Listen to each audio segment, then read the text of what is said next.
ter o nosso irmão Saulo nos trazendo a palavra do Senhor mais uma vez. Fique atento, em nome de Jesus, o Senhor vai continuar falando ao meu e ao teu coração.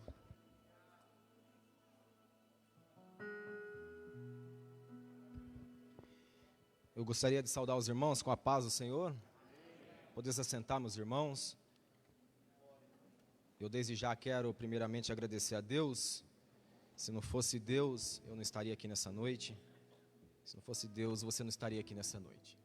Toda a honra, toda a glória seja dada ao nosso Deus, a qual deu seu Filho para morrer por nós na cruz do Calvário, mesmo sem nós merecermos.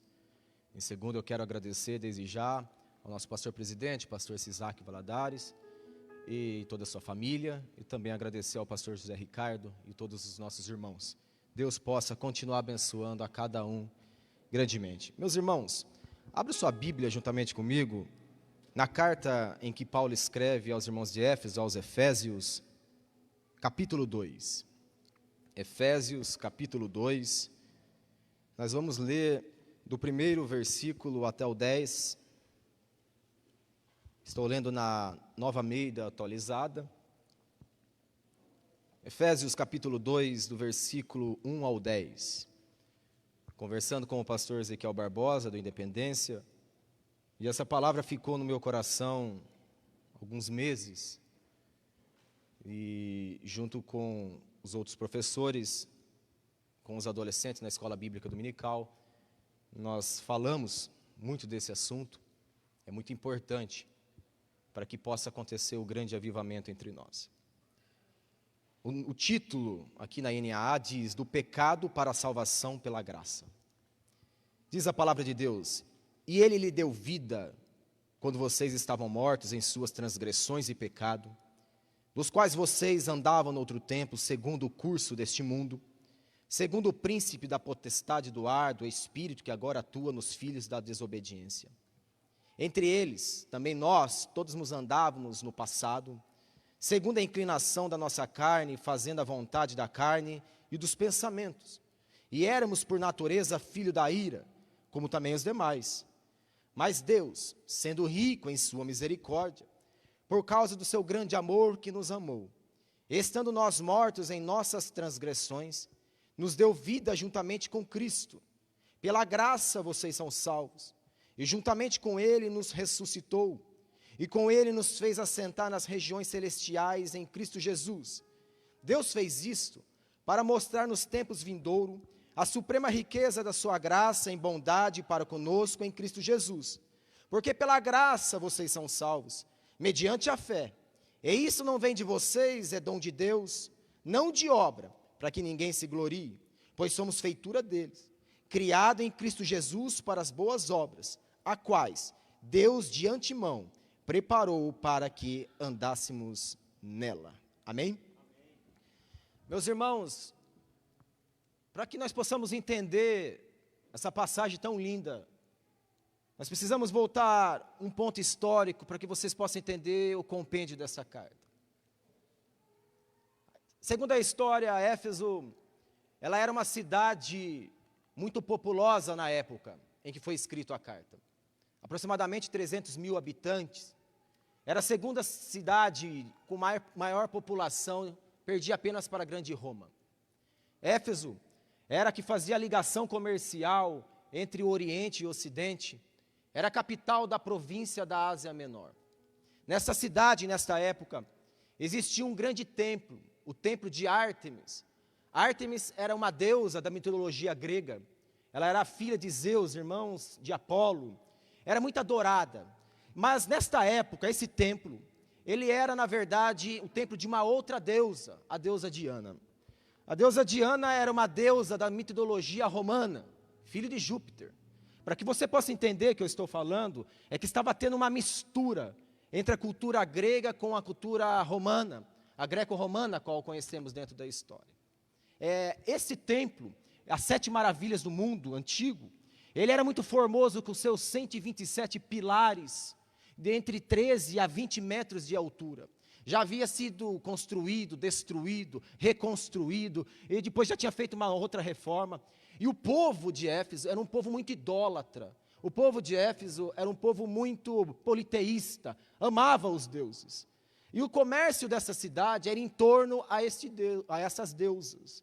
Nessa época, o comércio da cidade, ela vinha em torno dessas deusas. Então o povo, quando vinha adorar esta deusa, eles passavam pelo comércio para comprar ali os objetos de adoração. Quando os povos que vinham de longe, vinham nas suas romarias para vir dentro da cidade de Éfeso, eles passavam pelo comércio, compravam ali os objetos de adoração dessa deusa Diana, tanto objetos de prata, madeiros, adornos, para adorar essa deusa. Nesta época, Paulo, na sua segunda viagem missionária, ele vai passar muito rápido pela cidade de Éfeso. Ele passa pela cidade de Éfeso, e ali ele vai deixar Priscila e Áquila, para começar a falar do amor de Jesus. Ele fica por alguns instantes e já vai embora da cidade, e não fica na cidade de Éfeso. Mas é na terceira viagem missionária de Paulo, em que agora ele vai ficar por aproximadamente 3 anos dentro da cidade de Éfeso, pregando Jesus Cristo. E com tanta intensidade, ele, um homem cheio do Espírito Santo, começa a acontecer, diz a história, algo sobrenatural dentro dessa cidade. O povo começa a aceitar Jesus como seu único e suficiente Salvador. E o Espírito Santo de Deus vai fazendo algo sobrenatural dentro dessa cidade. Com isso, os comerciantes começaram a perder as suas vendas, porque até mesmo aqueles que faziam as romarias, eles entravam na cidade e não iam mais para o templo de Ártemis, eles queriam ouvir falar desse Jesus.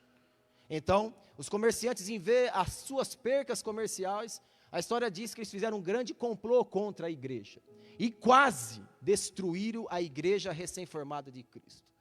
Eu ressalto aqui quase, porque a igreja que está na rocha, e a rocha é Cristo, a pedra angular, Petra, não Petros, mas Petra, ela não é destruída. Nos dias de hoje nós vemos o comunismo da China querendo destruir as igrejas, arrebenta templos, tira a cruz, falam o que querem, mas a igreja vai permanecer, porque a rocha é Jesus. Paulo, ele foge de Éfeso, ele vai até a Macedônia, fica por algum tempo na Macedônia, e na volta ele vai passar por uma cidade, Mileto, uma cidade portuária na Turquia. Ali ele encontra os irmãos que estão foragidos de Éfeso, dá as últimas instruções e volta para Jerusalém. Quando ele volta para Jerusalém, ali ele é preso, porque ele estava continuando a falar de Jesus. E por ele ser preso, ele é levado até Roma, para ali ele ser condenado. Porque Paulo, ele tinha dupla cidadania, ele era um judeu, mas também ele tinha cidadania romana. E por isso deu a ele o direito de ir até Roma para ser julgado. E ali ele vai ficar preso por algum tempo, esperando o julgamento de Roma. E por ele ter essa dupla cidadania, ele tinha algumas mordomias. Ele podia escrever carta nas prisões. Ele podia receber visita. E é nesta época, entre o ano 61 e 64, em que Paulo vai escrever 4 grandes cartas que tem dentro do compêndio bíblico, a qual nós conhecemos. Ele escreve aos irmãos de Colosso, aos colossenses. Ele escreve aos irmãos de Éfeso, aos efésios. Ele escreve aos irmãos de Filipe, aos filipenses. E também uma carta a Filemão. Essa carta, que foi escrita há mais de 1600 anos, parece que foi escrita hoje de manhã. Ela edificou os nossos irmãos da cidade de Éfeso e continua nos edificando a cada dia. Porque a palavra de Deus é o único livro que quando você lê, o próprio autor se faz presente ao nosso lado. Ela é viva. E as cartas, elas vão se completando. A Bíblia Sagrada é linda por causa disso. Quando você lê uma carta, as cartas de Paulo, elas vão se completando, as outras cartas vão se completando, a Bíblia se completa entre si. E é isso que é o mais lindo das Sagradas Escrituras. E na carta de Efésios, ele vai escrever aos irmãos a importância do corpo. De nós fazemos parte desse corpo, essa importância, que é a igreja de Cristo. Agora, quando você lê essa carta, que é classificada em 6 capítulos para nós hoje, 3 perguntas sobem em nossos corações. Quem éramos nós? O que podíamos nós fazer? Onde podíamos nós chegarmos, se não fosse a graça? Isaías capítulo 64 diz que nós éramos trapos de imundícia. E esse é para nós refletirmos, para nós analisarmos e entendermos que nós não éramos merecedores de nada, mas a graça nos alcançou. E não adianta ser religioso, porque não é por obras. Não é por obras, é pela graça. pela graça que nós não merecíamos. E é esse ponto que eu quero falar com os irmãos. Eu gostaria que você fizesse uma reflexão para você mesmo e lembrasse do momento em que você aceitou a Jesus como teu único e suficiente Salvador. Por quê? Porque quando você aceitou a Jesus, e se você passou pela verdadeira conversão, um dia você verá Deus. Porque não adianta eu cantar os 640 hinos da harpa de cor. Não adianta eu ler a Bíblia 969 vezes, a idade de Matusalém. Não adianta eu vir em todos os cultos. Se eu não tiver uma experiência de vida com Jesus, nada adianta. Eu vou ser apenas religioso, e Jesus não é religião. Jesus é experiência de vida. A igreja foi reformada, e agora eles tiraram todos os ídolos da igreja. A história da igreja conta. E agora eles estavam dizendo, ó, crê em Deus e seja batizado, e você vai ser salvo. E a igreja era uma igreja fria. Então Deus vai levantar um grupo chamado de pietistas. E eles, dentro da palavra de Deus, eles vão entender que o crente, ele precisa ter esse contato com Cristo. Ele precisa passar pelo processo da salvação. Porque se eles não ver, se eles não passar pelo processo da salvação, ninguém de nós veremos a Deus. O pastor Sisak sempre nos conta que foi com 16 anos que ele teve um encontro com Cristo, na escola bíblica dominical. O Espírito Santo bateu na porta do coração, ele abriu, e ali o Espírito Santo de Deus entrou. Foi ali o verdadeiro encontro com Jesus. E cada um de vocês tem a experiência. Eu gostaria de fazer essa reflexão com vocês nesses minutos. Onde nós estaríamos? Quem éramos nós? Onde nós chegaríamos se não fosse a graça de Deus? Porque nós estamos aqui, nós estamos achando muitas das vezes que somos melhores do que os que estão lá fora. Ah, se não fosse a graça. Você lembra do dia que você aceitou a Jesus como teu único e suficiente Salvador? Porque eu e você nós andávamos num caminho largo, espaçoso.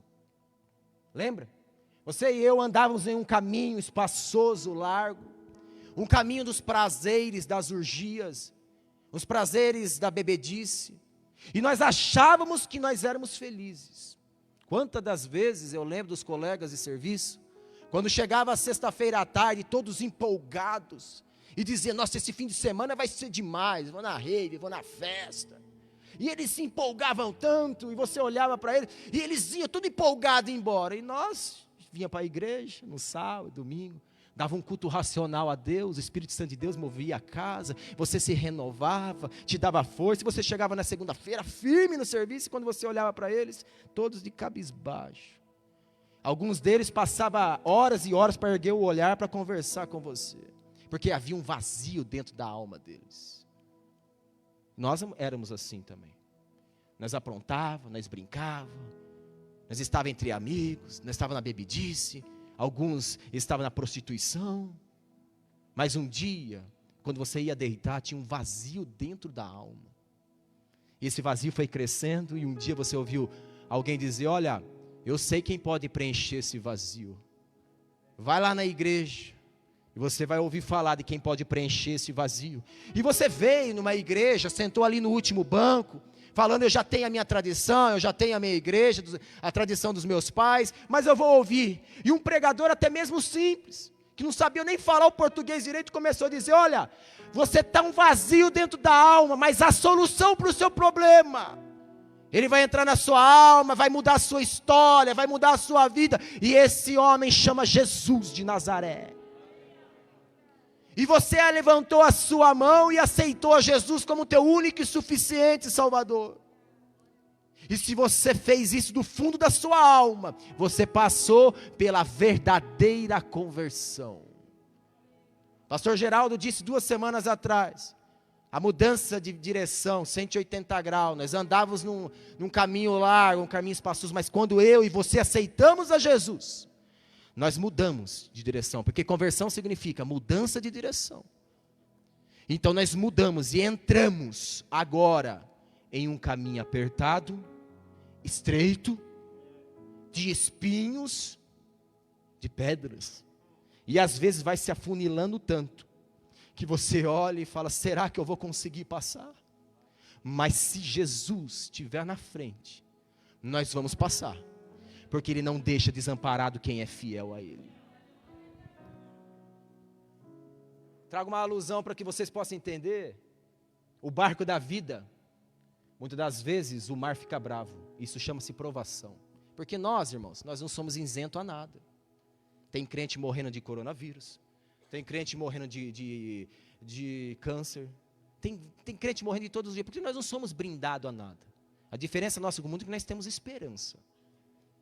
Agora, o barco da vida chacoalha. O mar fica bravo. As águas tentam entrar dentro do barco e às vezes começa a entrar. De tão bravo que fica o mar e o vento.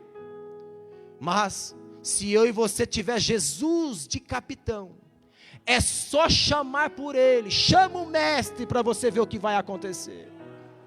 Ele vai levantar e vai dizer: acalma-te, mar. Acalma-te, vento. E o mar vai se acalmar, o vento vai se acalmar. E vai parecer que nós estamos em águas tranquilas. E de vez em quando vai começar outro, que chama-se provação. E eu e você, nós vamos vivendo de provação e vitória. De provação e vitória. E as provações é muito maior do que as vitórias. Mas como assim? Sim. Nem acaba de você começar a curtir uma vitória, daqui a pouco já vem outra provação. Isso aí é para nós não enchermos, ficarmos todos cheios e depender totalmente de Deus. Nós precisamos disso. Então a vida do crente é provação, vitória. Provação, provação, provação, vitória. Quando você aceita Jesus como teu único e suficiente Salvador, você passa imediatamente por 4 processos. E é aqui que eu quero citar. Porque uma carta entra na outra e você vai entendendo dentro das cartas.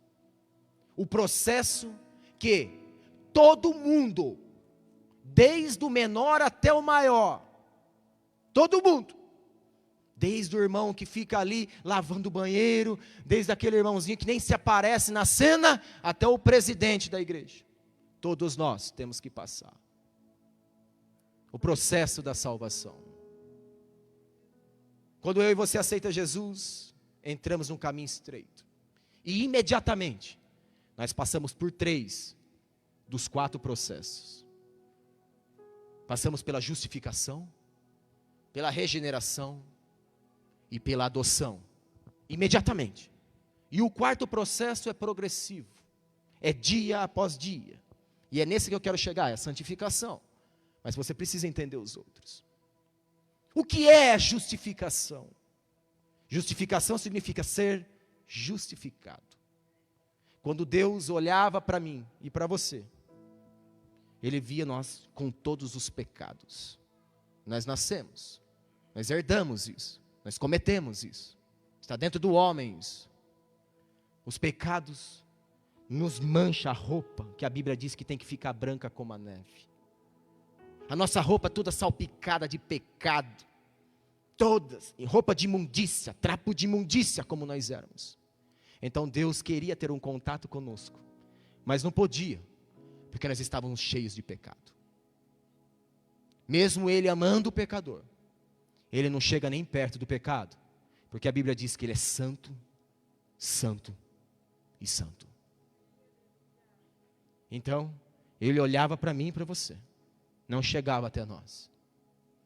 Mas o dia que você aceitou a Jesus como teu único e suficiente Salvador, entre Deus e você, agora aparece Jesus. E Jesus vai nos lavando com o teu sangue. É o único meio de limpar as nossas vestes cheias de pecado. Esse sangue que foi vertido na cruz do Calvário há quase 2000 anos. Ele vai nos lavando e vai deixando a nossa roupa branca como a neve. É por isso que nosso culto é cristocêntrico. É por isso que nós pregamos aqui Cristo até o fim. Jesus Cristo, Jesus Cristo, Jesus Cristo, Jesus Cristo. Porque se não fosse Jesus, não teria graça. Se não fosse Jesus, eu e você já estávamos condenados. Agora Jesus aparece entre você e eu, entre Deus e você, e te lava no seu precioso sangue. E as suas roupas vão ficando brancas como a neve. Você é justificado. Justificado perante Deus. É por isso que o homem não é salvo por obra. Se não fosse a graça. No momento em que você é justificado, você também é regenerado. O que significa regenerado? Nascer de novo. E é aí que as igrejas estão errando. Porque as igrejas estão pregando, vem, aceita Jesus, fica como está. Não. Mudança de vida, nasceu de novo, é uma nova criatura. As coisas que outrora você fazia, você não faz mais. Porque outrora você mentia, você se prostituía, você bebia. Outrora você fazia as suas bagunças, mas agora você nasceu de novo. Você é uma nova criatura. E para nascer de novo, você vai pagar um preço. Chama-se renúncia ao mundo. Você é uma nova criatura. Você precisa nascer. Quem não for justificado, não verá Deus. Quem não nascer de novo, não verá Deus. Então chegaram para Jesus, um grande sábio, quem sabe até rabino, chegaram para Jesus e começou a conversar com Jesus, e Jesus conversando com ele disse, olha, precisa nascer de novo. E ele tão inteligente, sabia a lei de cor, Torá, ele olhou e disse, mas tem como, mestre, nascer de novo? Tem como o homem voltar para o ventre da mãe? E aí Jesus disse, não, você não está entendendo, Nicodemos. Com outras palavras, ele disse, isso aqui é espiritual. Você precisa nascer de novo. E dentro da regeneração existem 2 símbolos. Alguns dizem sacramento, mas sacramento é a palavra muito forte, são símbolos. São ordenâncias, que é o batismo em água e a participação da ceia. E nós sabemos que batismo em água e participação da ceia não salva ninguém. Não é a água que salva, quem salva é o sangue. Agora, é de extrema importância para a convivência da igreja, demonstrar publicamente isso. O ladrão da cruz não participou do símbolo, mas ele participou da verdadeira regeneração. Ele não foi batizado em águas, ele não participou da ceia, mas ele foi regenerado, porque Jesus disse, ainda hoje estarás comigo no paraíso. Tem muita gente que virou religioso e participa do símbolo da regeneração, batizou, participa da mesa, participa da Santa Ceia, mas nunca nasceu de novo.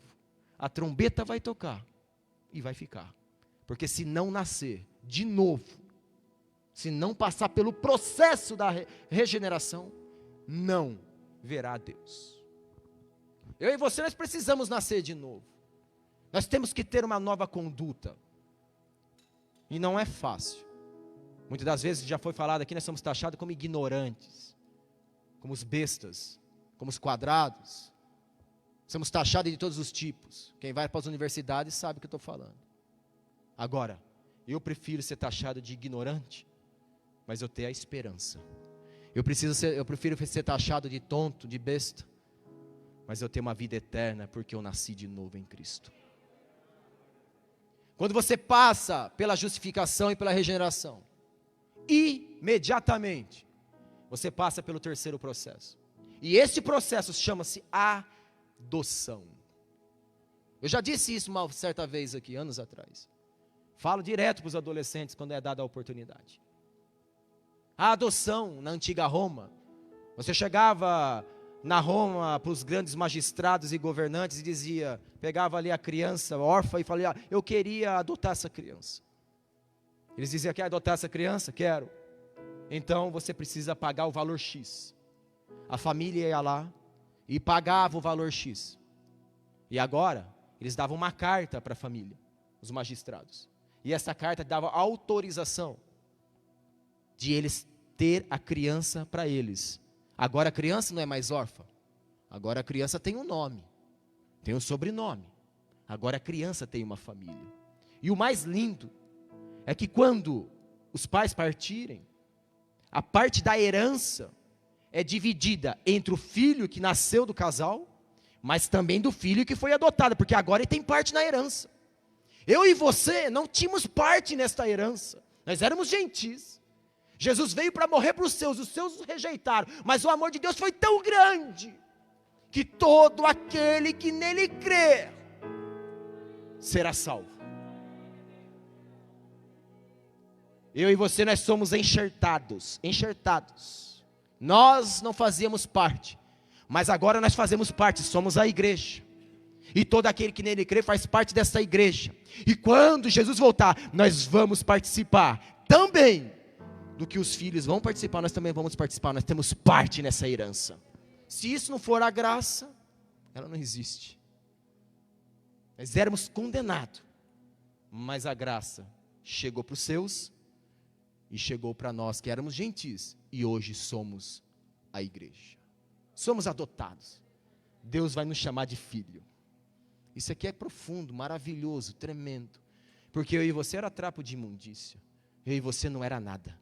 Eu e você nós não podíamos nada. Onde chegaríamos se não fosse a graça? O quarto processo, esse aí é progressivo. É dia após dia. Por isso que nós não pregamos aqui uma vez salvo, salvo para sempre. Não, nós não temos respaldo para isso. A vida tem que ser diária com Cristo. Você tem que buscar hoje a santificação e amanhã continuar buscando. Sabe por quê? Eu vou explicar para você. Porque o nosso adversário, o diabo, ele está ao derredor, jogando setas. Está pronto para tragarmos.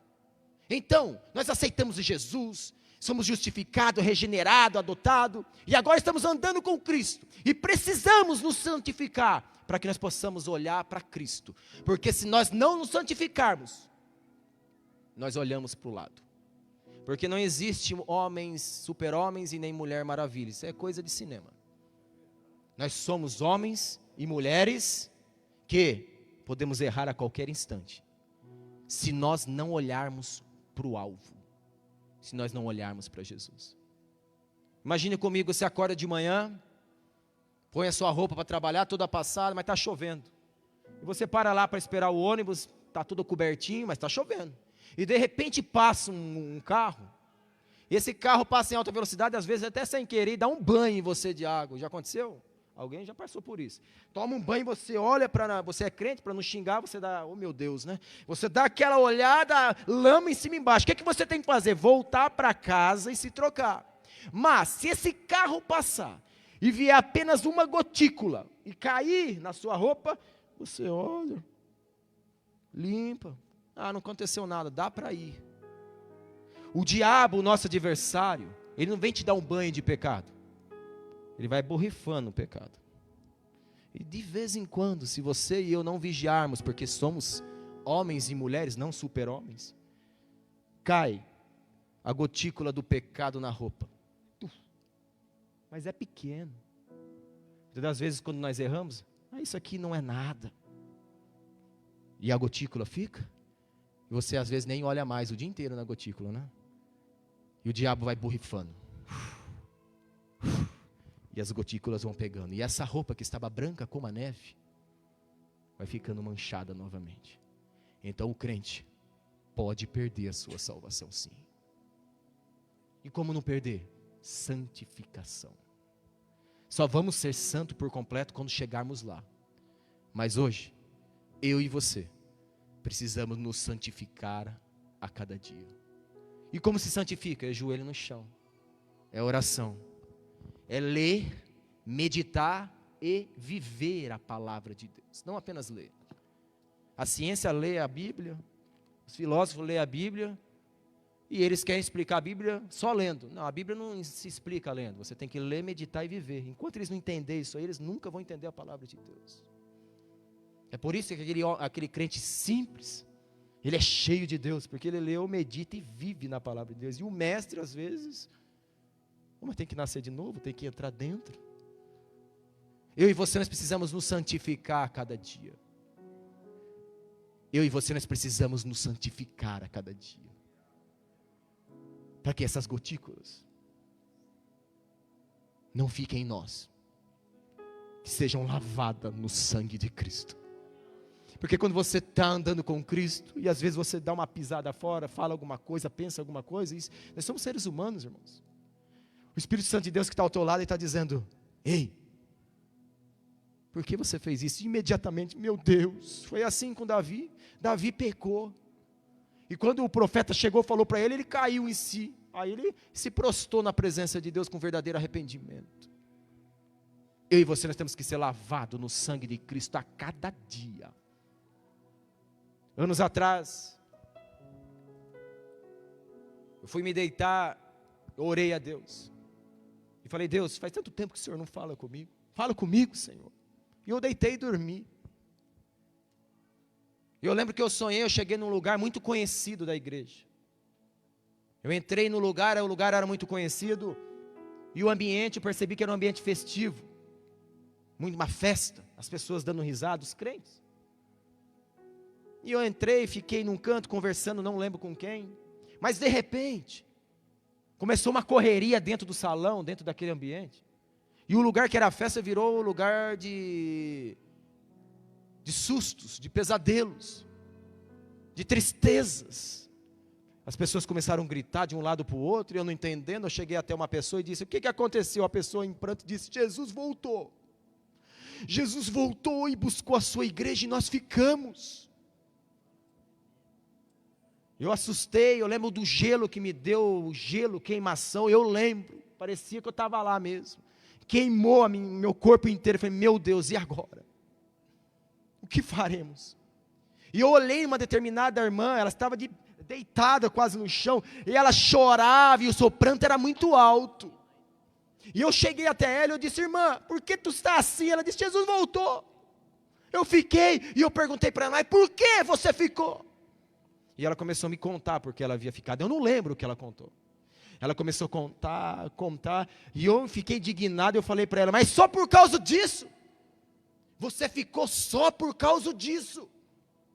Ela disse, sim, eu fiquei só por causa disso. Eu falei, não, é muito pouco para ficar. Uma voz soou dentro do lugar e disse, falou meu nome, Saulo. Naquele dia, muitos vão ficar por causa dos pequenos detalhes. Não é o banho, é as gotículas.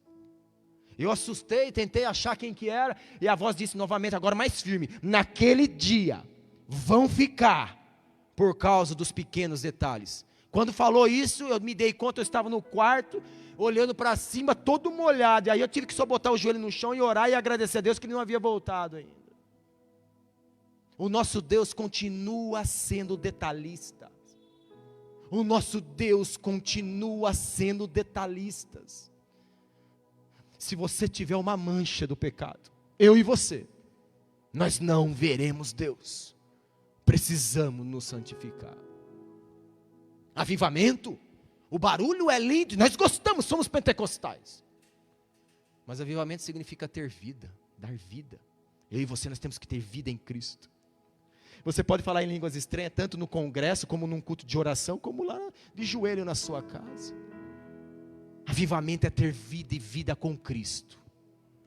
E nós não éramos nada, porque a palavra de Deus diz no versículo 3, a qual lemos, entre eles também nós, todos andávamos no passado, segundo as inclinações da nossa carne, fazendo a vontade da carne e dos pensamentos, e éramos por natureza filho da ira, como também os demais.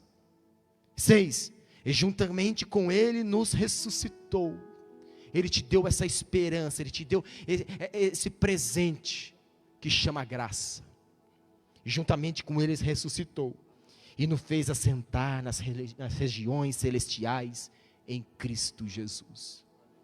Quer um verdadeiro avivamento? Precisa passar pelo processo da salvação. Se você já buscou esse processo, se você passou pela essa verdadeira conversão, a qualquer momento, o Espírito Santo de Deus vai sacudir a sua vida. E eu gostaria, com a permissão do pastor, a fazer uma oração. Para os irmãos puderem ficar em pé. Nós vamos fazer uma oração. Primeiramente, se alguém quiser aceitar a Jesus como teu único e suficiente Salvador. Se tiver alguém aqui na casa e tiver esse vazio dentro da alma, vai ser preenchido por Jesus. A sua palavra diz, eis que estou à porta e bato. Basta você abrir o teu coração. Se você abrir o teu coração, Ele pode mudar a sua vida e mudar a sua história. Se você está assistindo e quer esse Jesus, mande um contato para a igreja. Essa igreja é uma igreja amorosa. É uma igreja que recepciona muito bem. Será um prazer ter você ao nosso lado, para quando a trombeta tocar, nós partimos juntos desse mundo. Agora, eu gostaria também de fazer uma oração para aqueles que são religiosos, e há muito tempo está na casa, mas nunca sentiu o toque do Espírito Santo, porque muitas das vezes você não passou ainda pelo verdadeiro processo da salvação, pela verdadeira regeneração e justificação e adoção na sua vida. Você precisa disso. Não saia dessa noite sem ser mais um religioso. Saia nessa noite com a salvação garantida pelo sangue de Cristo que foi vertido na cruz do Calvário. Então nós vamos orar. E você aí do seu lugar mesmo. Às vezes você faz muito tempo que está na igreja e você tem vergonha até de vir na frente, não importa não. Eu estava no meio da igreja quando o Espírito Santo de Deus falou comigo, eu levantei minhas mãos e tive um encontro com Jesus. Eu nem vim para frente, mas parecia que eu voava dentro da igreja, porque foi coisa extraordinária. Eu tive um encontro com Jesus. E desde então eu passei por muitas dificuldades, mas eu tenho esperança em Jesus. E eu sei que quando a trombeta tocar, eu quero ouvir, eu preciso ouvir. Então por isso eu preciso me santificar a cada dia. Adolescente, não tem coisa melhor do que Jesus. Fica com Jesus. Viva com Jesus. Acorda de manhã, chama Jesus para o seu lado. Acorda com Ele, toma café da manhã com Ele, vai trabalhar com Ele, vai estudar com Ele. No lazer, Jesus tem que estar presente. Na intimidade, Jesus tem que estar presente. Não fica para o lado de fora, não, Ele está lá dentro. Porque se a trombeta tocar, você tem que ir embora. É assim que funciona. Jesus tem que estar em todos os momentos. Agora a trombeta vai tocar. E só vai subir quem tiver com a roupa branca. Se tiver a mancha, uma gotícula, os detalhes da vida, Jesus vai voltar. Infelizmente vai ficar. É assim que funciona, porque com Deus não tem meio termo. É quente ou frio. Se for morno, já está condenado. Então nós vamos orar. Abre o seu coração. Fala para Ele entrar na sua vida. Fala para Ele estar junto com você a cada momento. E fala assim: Senhor, se eu errei, tem misericórdia, me lava. O sangue dele pode te lavar agora, chegar até você agora, porque a graça é para todos, é só eu e você crermos. Nós precisamos ser lavados no sangue do Cordeiro. Esse sangue que foi vertido na cruz do Calvário nos deu a salvação, o direito de um dia nós cearmos com Ele, viver eternamente com Ele. É a nossa esperança. Eu e você tem que ter essa esperança. Essa esperança tem que estar viva dentro de nós. A trombeta vai tocar e nós temos que partir. Está muito perto, está muito perto. Jesus está voltando, está muito perto. Não deixa os detalhes da vida te deixar ficar. A trombeta vai tocar. Eles não acreditam mais, mas sim, essa esperança está viva.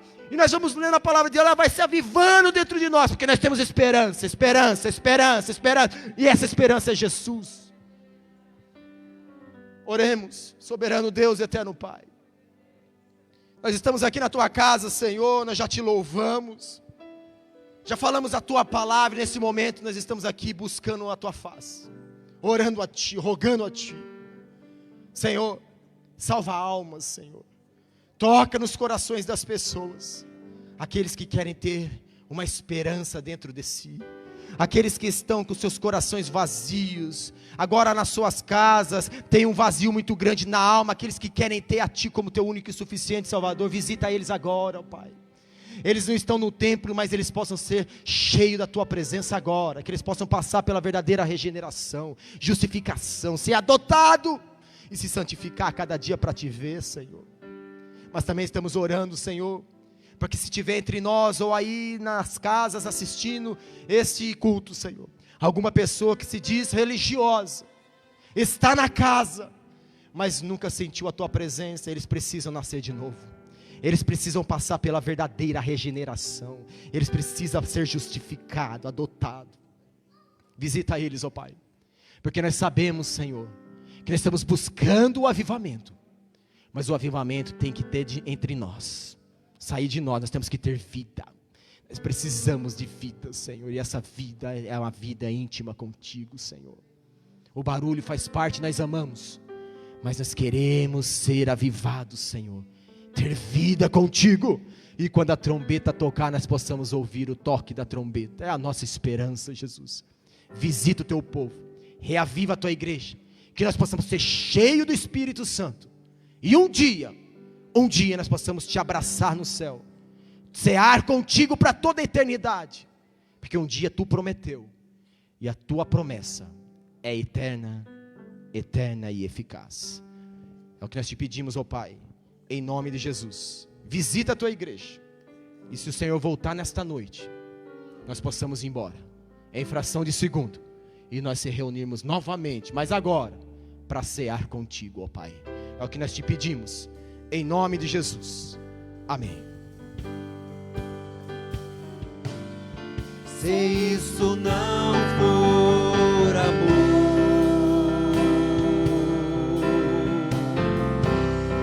o oceano secou,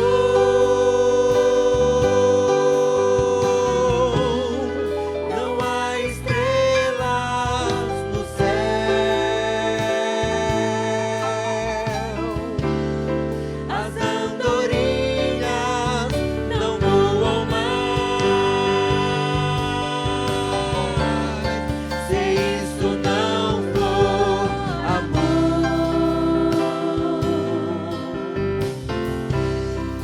o céu não é real,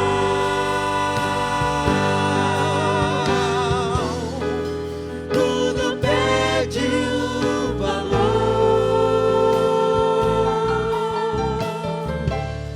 Se isso não for amor. Aleluia. Você pode agradecer a Deus por essa palavra. Aleluia. A graça de Deus, somente pela graça, por esse amor tão maravilhoso e infinito, é que nós estamos em pé. E a mesma epístola de Paulo aos Efésios vai dizer que os gentios não tinham esperança e viviam sem Deus. O mundo aí fora está sem esperança, estão vivendo sem Deus, mas nós temos esperança. Vamos cantar mais uma vez. Se isso não for amor, o céu não é real, tudo perde o valor. Cante, levante as suas mãos aos céus e diga: aleluia. Se isso não for amor, O céu o oceano secou,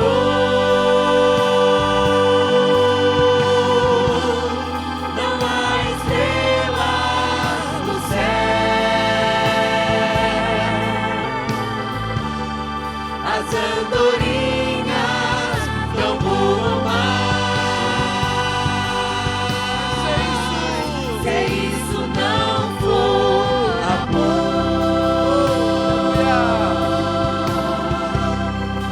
o céu não é real,